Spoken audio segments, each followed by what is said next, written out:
Então, amados irmãos, uma feliz semana para todos. Nós vamos continuar a série Conhecer Jesus é Tudo, baseado no livro Desejado de Todas as Nações. E hoje nós vamos estudar o capítulo 8, que tem como tema a visita pascual. E nesse momento eu convido o missionário Herbert, do CAMIT.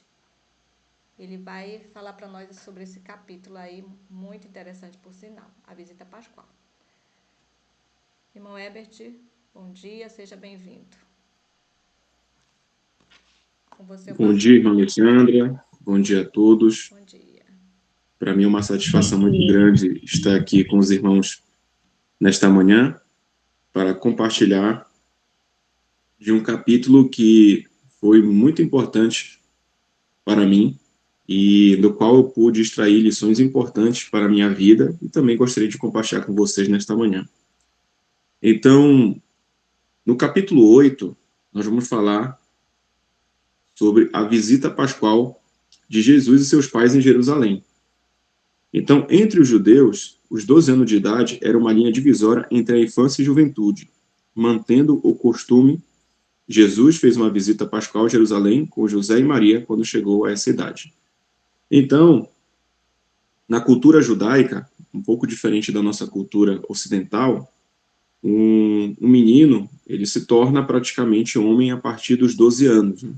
Na época de Jesus. Hoje mudou algumas coisas, e hoje o menino, lá em Israel, ele se torna homem a partir dos 13 anos. Né? Então, ou seja, mudou aí apenas um ano de diferença. Né? E as meninas se tornam mulheres a partir dos 12. Né? Os meninos, quer dizer, perdão, eles se tornam homens a partir dos 13 anos, né, atualmente, e as meninas se tornam mulheres a partir dos 12. Né? Então, isso faz parte da cultura judaica. A base que eles têm, né, foi de alguns reis do antigo Israel e até Judá, que se tornaram alguns meninos se tornaram reis a partir dos 12 anos. Né? Então, assim como Jesus, seguindo a cultura de sua época, quando ele chegou a essa idade, né, que onde ele estava saindo da sua infância, indo para a sua juventude, então os pais levaram ele para um dos eventos que mais reunia judeus em Jerusalém, que era a visita pascual. Então, esse evento, que, como nós sabemos historicamente, tinha um valor muito importante para todos os judeus, né? Porque isso representava a libertação deles do Egito, né? E tornando Israel como uma nação independente. Então, os judeus que estavam espalhados pelo mundo todo naquela época iam para Jerusalém, né? Para essa festividade, que era a Páscoa. Então, vinha judeus da Etiópia, vinha judeus da Síria, vinha judeus de várias regiões ali do mundo antigo para Jerusalém. E José e Maria, eles foram juntamente com Jesus e outras pessoas.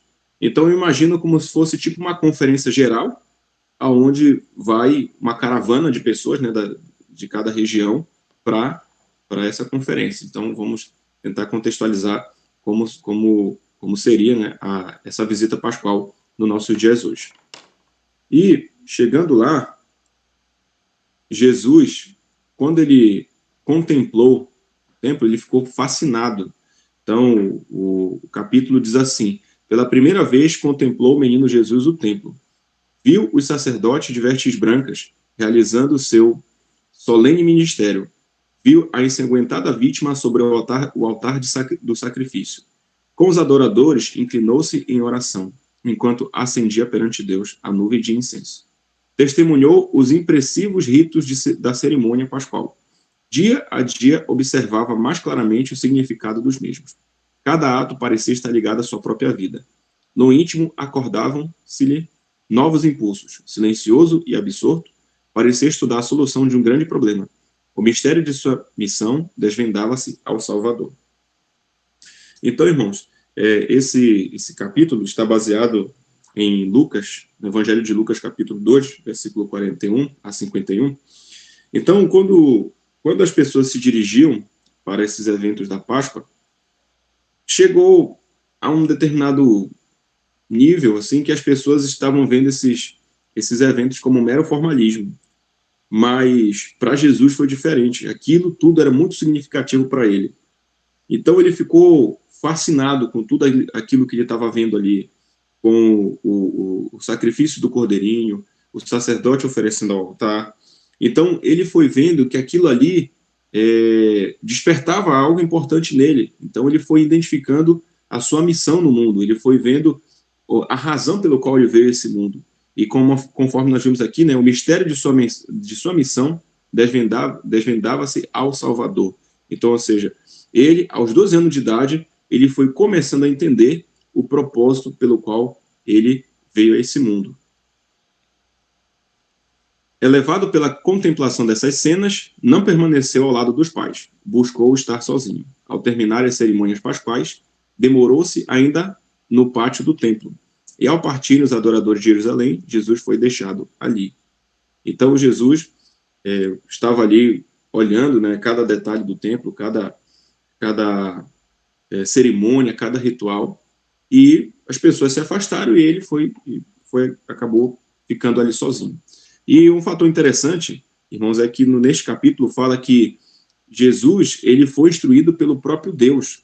Então, o próprio Deus, à medida que ele ia vendo as coisas, ia entendendo as coisas, Deus ia esclarecendo para ele o que aquilo significava e que parte da missão dele aquilo ali representava. Então, os pais de Jesus, nessa visita em Jerusalém, eles tinham o propósito de apresentar Jesus para as mentes mais brilhantes de Israel, que eram os grandes mestres de Israel, né, que eram os rabinos. Inclusive, os judeus, eles eram fortes estudiosos da Bíblia, que na época era o Antigo Testamento, fortes estudiosos das profecias. Então, os pais de Jesus tinham o intuito de colocar eles diante desses homens, né, para que ele pudesse aprender. E só que aconteceu até o contrário. Quando Jesus estava diante desses grandes mestres judeus, ele começou a questionar esses mestres, a fazer perguntas para eles, né? E eu sempre perguntava que perguntas Jesus fazia para eles, né? Então ele não fazia perguntas para confrontá-los ou para debater com eles, mas Jesus perguntava para eles a respeito das profecias, né? E os eventos que iriam ocorrer a respeito do Messias. Então, com certeza, ele perguntava sobre as profecias lá de Isaías, que falava do Messias, né? As profecias ali de Oséias, também que fala do Messias. Então, essas perguntas que Jesus fazia, o testemunho fala que elas iam dando cada vez mais clareza à verdade. Então, despertava nesses homens, ideias e até mesmo pensamento que eles nunca tinham parado para pensar antes. E essas perguntas foram ajudando até mesmo eles a compreenderem melhor, né, as Escrituras. Então, eles tinham uma visão totalmente diferente do Messias da que Jesus estava perguntando. Então, eles imaginavam aquele Messias que viria como guerreiro, né, aquele Messias libertador. E Jesus questionava eles a respeito do texto de Isaías 53, né? O que significava, então, aquele texto de Isaías 53, que, como nós sabemos, é um texto que fala ali que o Messias ele passaria pelo sofrimento e pela morte, né? Então, ou seja, é um Messias totalmente diferente da perspectiva dos grandes mestres, né? Mas essa postura de Jesus ali como um menino de 12 anos, que despertou neles uma atenção muito grande, porque aonde que ele sabia de tudo isso? Né? Ele aprendeu aonde? Porque ele não chegou a passar pela escola rabínica. No nossos dias hoje, ele não chegou a passar por um colégio militar, não chegou a passar pela escola missionária. E como que ele tinha conhecimento de tudo isso? Como ele tinha essa disciplina? Então, isso foi despertando a atenção deles, e o testemunho fala que Jesus, ali na sua humildade de um menino, né, foi quebrando um preconceito deles, né? Jesus teve bastante cautela para não deixar eles pensarem que, poxa, nós estamos, um menino de 12 anos está querendo nos ensinar algo, logo para nós, doutores. Então, Jesus foi ali com carinho, com cuidado, conversando com eles, né? Deixando ali algumas mensagens importantes para eles, né? Para eles refletirem. E uma coisa que eu achei importante neste capítulo, fala que Deus estava tentando se comunicar com esses mestres judeus ali através de Jesus. E se eles tivessem aceitado ali, se eles tivessem compreendido mais abertamente para entender o que Jesus estava tentando transmitir para eles, quando Jesus começasse o seu ministério, eles seriam seus braços direitos, eles seriam seus maiores apoiadores quando Jesus começasse a sua missão, efetivamente aqui nessa terra, o seu ministério. Então, as palavras de Jesus moveram seus corações de um jeito como nunca antes acontecera com palavras vindas de lábios humanos. Então, Deus estava ali buscando iluminar esses líderes, né? E Jesus estava sendo o instrumento de Deus naquele momento. E enquanto, irmão, Jesus estava ali, sentado ao lado dos mestres judeus, ali, das mentes mais brilhantes de Israel, seus pais se deram conta de que Jesus não estava com eles. Então, quando eles olharam ali, chegou no final da tarde, que eles viram entre as pessoas que estavam com eles que Jesus não estava, aí bateu aquele desespero. Então, foi aí que eles viram que eles perderam Jesus de vista. E fala também no capítulo que bateu neles um temor muito grande. Por quê? Porque eles lembraram de quando Jesus havia sido perseguido por Herodes, logo quando ele nasceu. E o coração deles diz que se encheu de medo, aquele medo assim profundo, né, da sua responsabilidade, que eles ficaram encarregados de serem responsáveis de cuidar do Filho de Deus, né? E agora perderam ele de vista. Imagina o desespero. Então, eles notaram que perderam Jesus de vista e levaram 3 dias para procurar Jesus. Imagina só, imagina hoje nos nossos dias, quando uma pessoa some, né, quando uma pessoa desaparece de alguma região do bairro, é mais ou menos o prazo de um dia, segundo algumas testemunhas, né, o parente das vítimas que perderam, é mais ou menos o prazo de um dia para a pessoa começar a entrar naquele desespero extremo e começar, talvez, até mesmo a diminuir suas esperanças de que a pessoa pode estar viva ou não. Agora, imagina passar 3 dias, ainda mais para uma criança. Então, os pais dele se distraíram ali com as festividades, com as pessoas, né? Ali conversando, né, com as pessoas, ali com os eventos, e acabaram esquecendo Jesus, e agora começaram a procurar Jesus desesperadamente. E o capítulo diz que como eles acharam Jesus. Então, voltando para Jerusalém, começaram a procura. No dia seguinte, no templo, escutaram uma voz familiar. Não podiam confundir nenhuma outra voz. Era como a sua, tão séria e confiante. No entanto, tão cheia de melodia. E foi ali, no interior da escola dos rabinos, que eles encontraram Jesus. Então, imagine agora o alívio dos pais, né, de José e Maria ao terem encontrado Jesus, né? E Jesus, ele não foi encontrado assim brincando, né, com as crianças ou perdido, chorando, não. Jesus, ele estava ali na escola dos rabinos e um fator interessante, estava ali ensinando os rabinos, né? E claro que é nesse momento que Maria e José se aproximam de Jesus e Maria fala com um tom de reprovação para Jesus, que é o que está relatado lá em Lucas, capítulo 2, versículo 48, quando ela diz: Filho, por que você nos fez isto? Seu pai e eu estávamos aflitos à sua procura. E Jesus, de maneira assim muito carinhosa, muito amorosa, responde para eles. Responde para eles assim: não sabiam que eu... Por que vocês estavam me procurando? Jesus respondeu: não sabiam que eu devia estar na casa de meu pai? Então, Jesus ali já naquele momento já não se identifica mais como filho de José, mas sim como filho de Deus, né? E o testemunho explica bem que não é que ele estava rejeitando a sua paternidade, né, terrestre, mas que ele finalmente estava mostrando para eles que ele estava entendendo o seu propósito, ele estava entendendo finalmente a razão dele ter vindo a este mundo. E quando eles saíram dali, irmãos, as pessoas, elas começaram, né, a conversar sobre os eventos, né? As pessoas começaram a comentar o que havia acontecido ali em Jerusalém, né? Toda essa festividade, a alegria. É igual nós, quando a gente sempre sai de uma conferência, de um congresso, a gente começa a comentar algo a respeito do que aconteceu, né? Aquilo que foi bom, aquilo que foi ruim. Mas Jesus, ele saiu dali muito, muito firme daquilo que ele havia aprendido e convicto, né, de que ele estava ali para cumprir um grande propósito, né?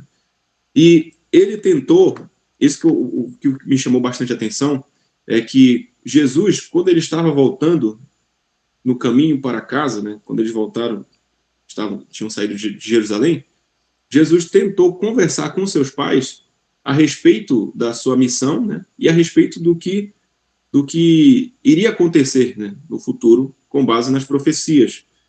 E ele tentou conversar com Maria sobre o que ela poderia passar, né, ou seja, que ele iria sofrer e que ele iria morrer.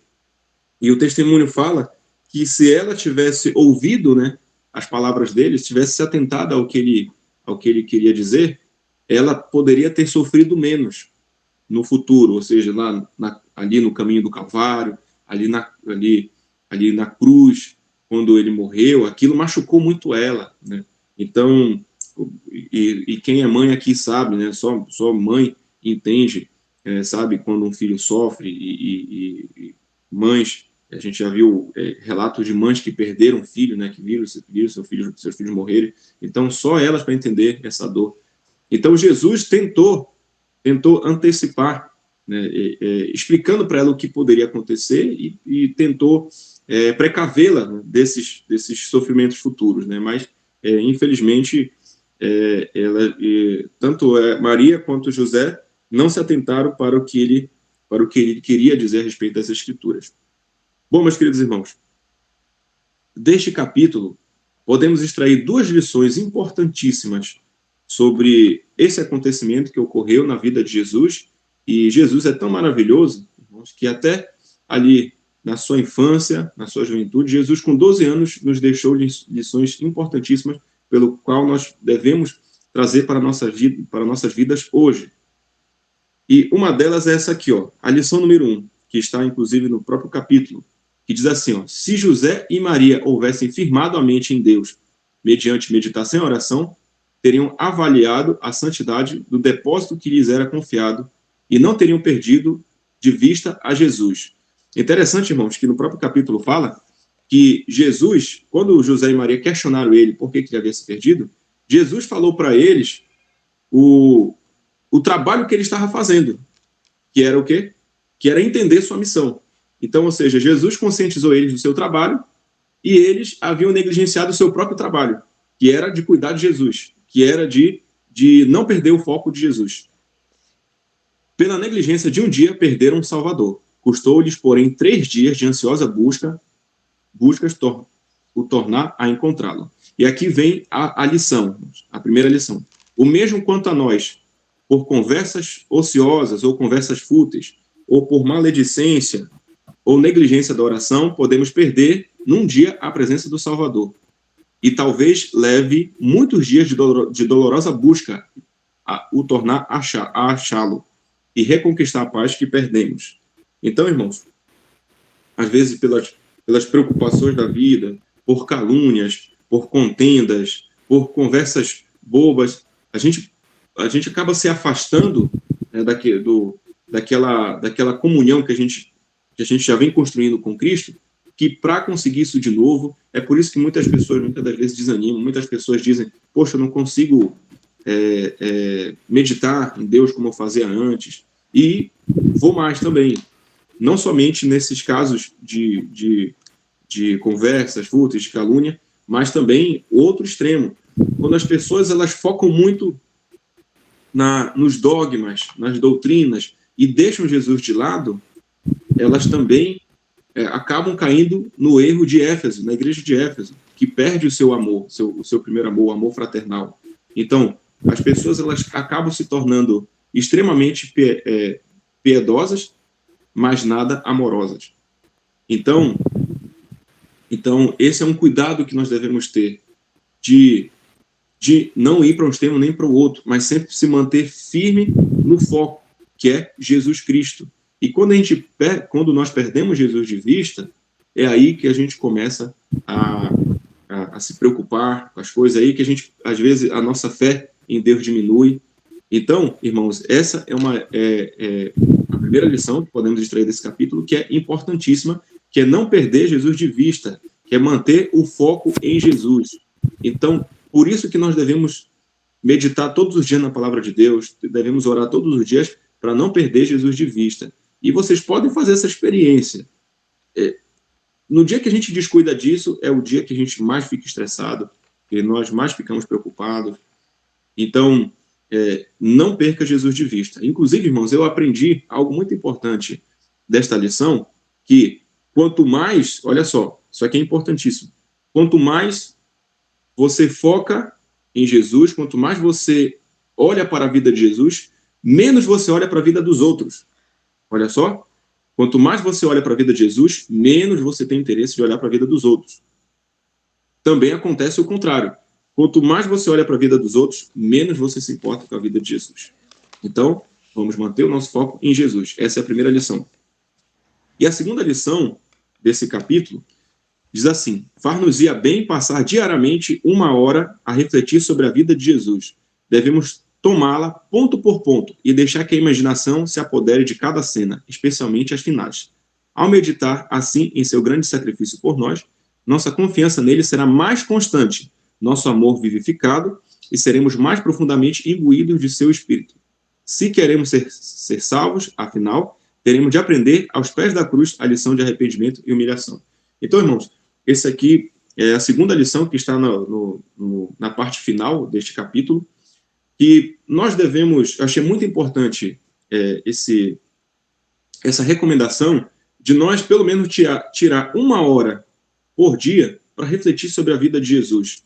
Inclusive, eu achei muito bom a iniciativa dos diretores do canal de começar a estudar sobre esse livro, que é o Desejado de Todas as Nações, que é um livro que vem falando mesmo detalhadamente sobre a vida e o ministério de Jesus.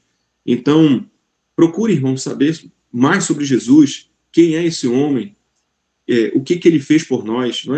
Nós já estamos familiarizados em conhecer Jesus como Salvador, nós já estamos acostumados a dizer que de tudo aquilo que Jesus fez por nós, mas profundamente refletindo, eu recebi até uma pergunta essa semana que passou, que a pergunta era o seguinte: se Jesus voltasse daqui a uma semana, o que você faria e o que você deixaria de fazer? E aí isso me fez refletir, que eu pensei, bom, eu passaria a fazer isso, eu buscaria fazer isso, eu deixaria de fazer isso, eu deixaria de pensar isso. E aí depois eu refleti, peraí, por que eu ia fazer isso apenas faltando uma semana para ele voltar? Por que eu não faço isso agora, né?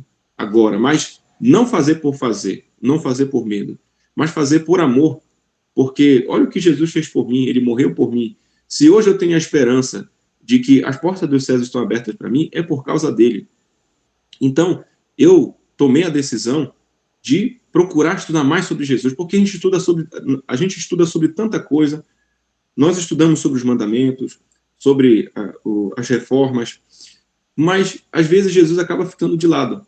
Então, nos nossos estudos, nas nossas meditações, vamos procurar aprender mais sobre Jesus, vamos procurar nos aprofundar mais sobre a vida desse homem que fez e continua fazendo muito por nós, né? Então, são essas as duas lições que eu gostaria de compartilhar com os irmãos e irmãs nesta manhã, para que possamos a cada dia crescer e evoluir para a honra e glória de Deus. Amém?